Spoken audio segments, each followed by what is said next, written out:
glad you're here today. It's a beautiful day outside. It's a little cool and a little crisp, but it's perfect fall day. And Andy brought me home a whole big bowl of pears that need to be cooked up right now or done something with right now. And so today I thought it would be great to make a pear cobbler. So I've never had a pear cobbler, but it seems to me like you make it just like a peach cobbler. And I think it's going to be wonderful. So come along, and that's what we're going to do. Now I took that big bowl of pears and I've already gone ahead and peeled them and sliced them to save you the agony from having to watch that. But anyway, you would peel them just like you do an apple, slice them just like you do an apple. These are pretty soft, and so the first thing we're going to do though is get these on the stove in a pan with a little bit of sugar and a few things and get that filling started. So let's do that. Okay guys, now this recipe calls for about 6 cups of pears, and I've got more than that here, but whatever we don't use in the cobbler, I'm going to go ahead and stick in a bowl and put it in the fridge, and they will be perfectly fine to eat as a treat or a snack later on. So I'm just going to go ahead and get those in a big pot here, and I'm going to go ahead and add 1 cup of sugar. Probably need a little bit more for this because I do have more than 6 cups of pears, and a 1/4 cup of cornstarch. But I will link the original recipe in the description box for you guys. So we're going to mix in a 1/4 cup of cornstarch,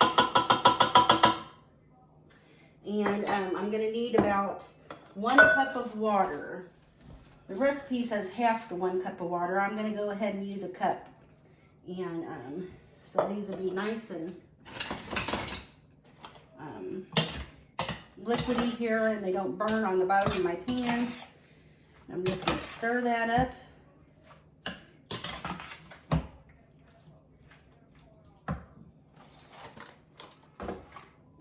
And really, besides this, there's just a couple more ingredients to add to this, but I will do that after they have already cooked. And we're just going to add a little bit of cinnamon and a little bit of nutmeg after these have kind of cooked down a little bit. I'm going to turn my stove on about a medium-high heat, and I think I'm going to go ahead and add just a little bit more sugar to this because, like I said, this is more than 6 cups of pears. It's probably at least 10 cups. So we almost have a double batch there.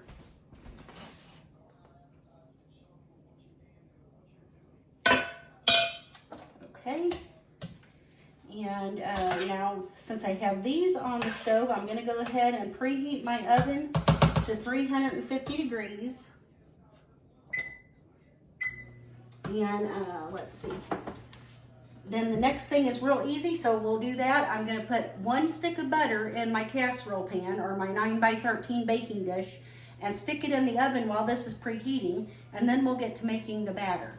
I think any recipe that calls for 1 stick of butter is a pretty good recipe if you ask me.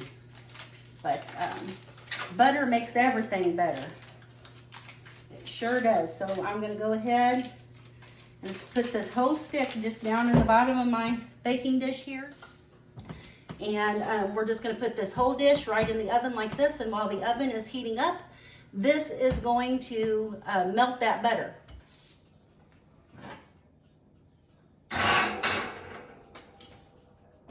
Okay guys, so while the pears are on the stove, they're going to simmer just a little bit, and then we'll sprinkle our spices in. And our baking dish is in the oven with our stick of butter, and we're going to go ahead and make the batter, and this is super, super easy. We're going to need 1.5 cups of self-rising flour. Now, if you don't have self-rising flour, and I don't normally have self-rising flour in my pantry, you can add a certain amount of baking powder and a little bit of salt to your regular all-purpose flour and turn it into self-rising flour. And I will be sure to put that in the description box, how much baking powder and salt you will need to add to your flour to make your own self-rising flour. So I'm just going to add my 1.5 cups of self-rising flour to my bowl, and I'm just going to use the same bowl that I had the pears in because it will be perfectly fine. And I'm going to need 1 cup of sugar. Here's a 1/2 cup measure. Here's a 1/2 cup measure, and so I'm just going to add 2 of these right to my bowl here.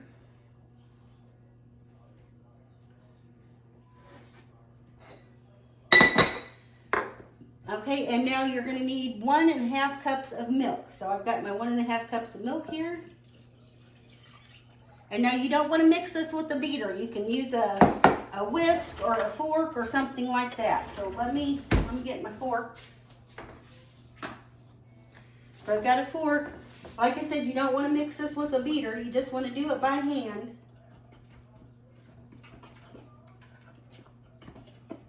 And that took so little time that it's going to have to sit here and just rest and chill for just a little bit until I get my pears all nice and cooked up. Make sure we dissolve any lumps that are in there. You don't want any lumps in your cobbler now.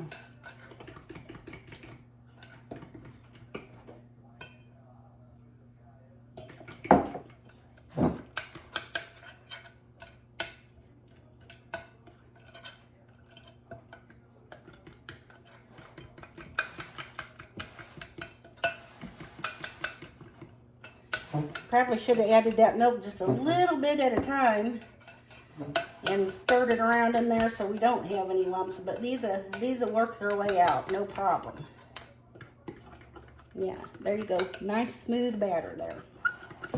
All right, and that's all there is to that. Okay, so it was that easy. I'm gonna come back when these pears start simmering just a little bit, and we're gonna, these really don't have to cook down that much. Like if you were doing peaches for a peach cobbler, you would have to cook it for probably about 10 minutes. Or if your pears were really firm and weren't quite ripe yet, you would have to cook them for a little while. These are super ripe, so they're very soft. I just really need to make sure that that sugar is nice and melted in there and that they're hot. So I'll be back in a few minutes when that's ready to put our spices in, and we'll be on our way. Okay guys, this is getting nice and bubbly.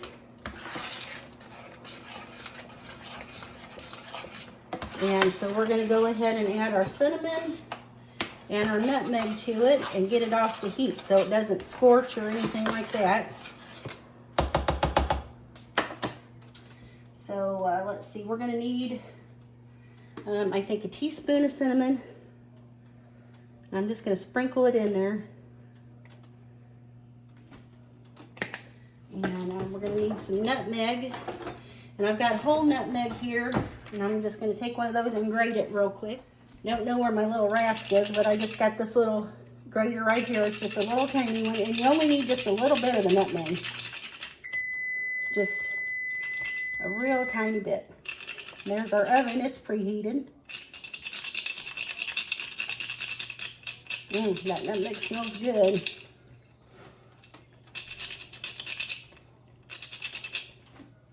Okay, and you can use ground nutmeg that's already ground if you want to. And I'm just going to stir that in there until it's all incorporated good.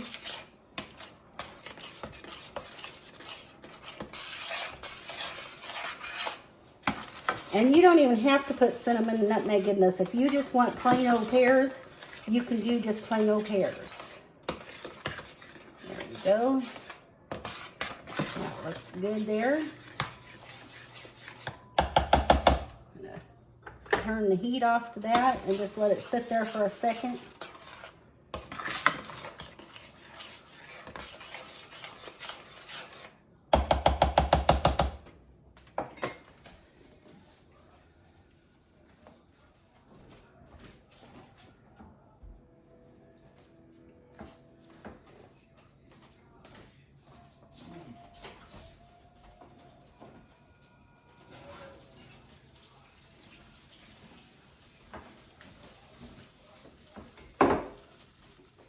Okay guys, so we've got our melted butter, our hot casserole pan or 9x13 baking dish out of the oven. And now it's got the melted butter in it. That melted butter looks and smells so good.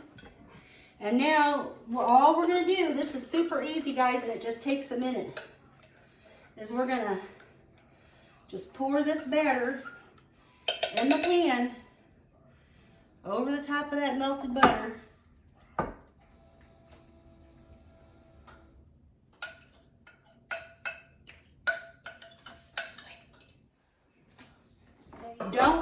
this. Don't mix it up, don't stir it or anything. And then we're just gonna take these hot pears and we're gonna dollop it all over the top of our batter and our butter. So yeah, we're just gonna drop this kind of by spoonfuls, just here and there. We don't wanna stir this up.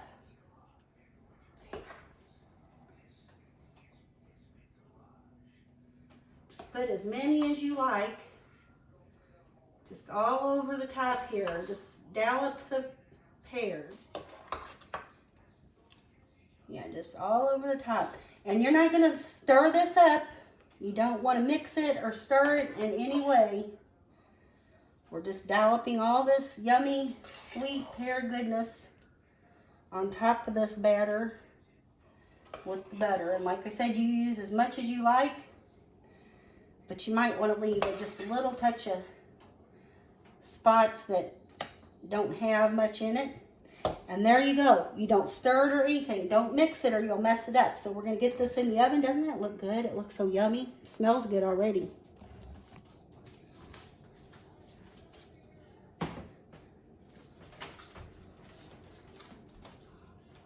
Just put that whole dish right there in the oven.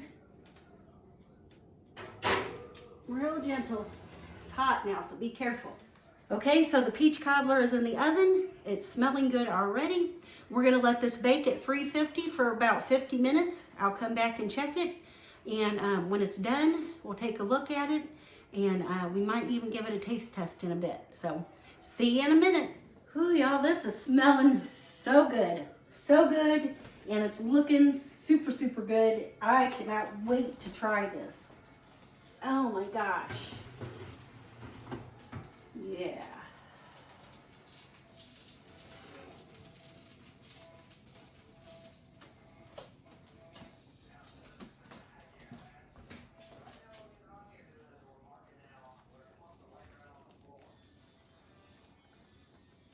Oh my word, y'all. Oh, did that look good or what? Oh my goodness. I have never had pear cobbler, guys, and I'm really looking forward to this. I know those pears were nice and ripe and they were really good. I ate a couple of them fresh over the last few days, and they're really good pears. And so I'm looking forward to trying this cobbler. The saddest thing is I don't think I have any vanilla ice cream. So I may have to run to the store. Because y'all know, I mean, you can't have cobbler without the vanilla ice cream. But this is looking delicious. So delicious. And so this is going to be our dessert after supper tonight. And like I said, I think I'm going to have to run to the store and get some ice cream. And then we're going to scoop some of this up and we're going to give it a taste. I do know I tasted the pear filling and it is delicious. So I think this is going to be every bit as delicious. And so I will be back and we're going to give this a taste test. Okay guys, so I made a quick run to the store and got some vanilla ice cream. You know, you can't have cobbler without that. Came home and had a little bit of dinner, and now I'm ready to scoop me out some of this cobbler and give it a taste. Oh man, this just looks fantastic.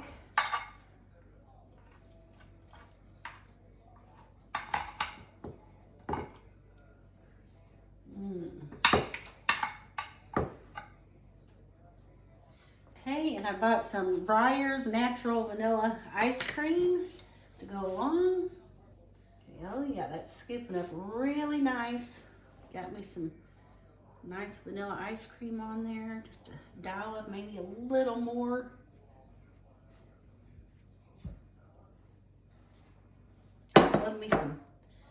Love me some ice cream with my cobbler. How about you guys? Okay guys, don't that look so good? Oh yes, yummy, yummy, yummy. Can't wait to dig in. You can see that this is warm and the ice cream's starting to melt down on there.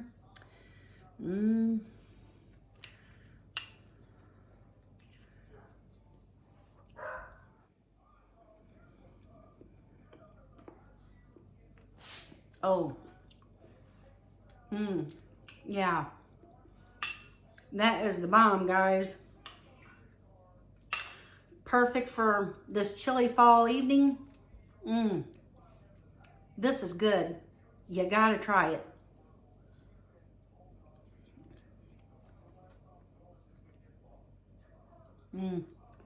Yeah, you gotta make yourself some of this, guys. So anyway, I'll leave the recipe in the description box. You really gotta make yourself some of this. This is delicious.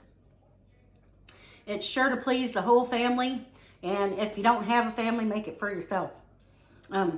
Anyway, I thank you guys for joining me here tonight at Life on Turkey Lane. Try this recipe. Be blessed, and I'll see you next time. Bye, guys.